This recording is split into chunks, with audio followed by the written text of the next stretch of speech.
Bharatiya Janata party के MPs की जासूसी करवा रही थी, एमएलएज की जासूसी करवा रही थी। हम शुरू से कह रहे हैं कि अरविंद केजरीवाल की सरकार ने पिछले 8 सालों में अनेक घोटाले किए हैं।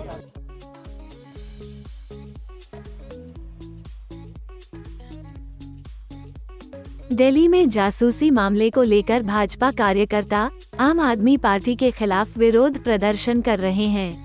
भाजपा ने आईटीओ से सचिवालय तक विरोध मार्च निकाला। इसके बाद सीएम अरविंद केजरीवाल के आवास के बाहर धरना दिया।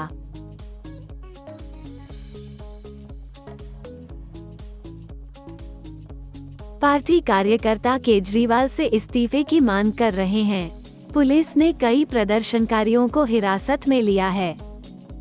केजरीवाल की सरकार राजनिवास में जो अधिकारी हैं उनकी जांच करवा रही थी। अरविंद केजरीवाल की सरकार भारतीय जनता पार्टी के एमपीज की जासूसी करवा रही थी, एमएलएज की जासूसी करवा रही थी। और ये जो कार्य किया गया तो अरविंद केजरीवाल को ये बताना तो पड़ेगा, क्या कॉम्पिटेंट अथॉरिटी से क्या कोई अनुमति ली गई है। अब दिल्ली के लेफ्टिनेंट गवर्नर ने भारत के राष्ट्रपति महोदय से ये आग्रह किया है कि इस डिपार्टमेंट के मुखिया और जो दिल्ली के डिप्टी चीफ मिनिस्टर हैं श्री मनोज सिसोदिया, जिनके ऊपर अनेक भ्रष्टाचार के आरोप पहले भी लगाए गए हैं, उनके खिलाफ एफआईआर हो और इस मामले में कार्रवाई को आगे बढ़ाया जाए।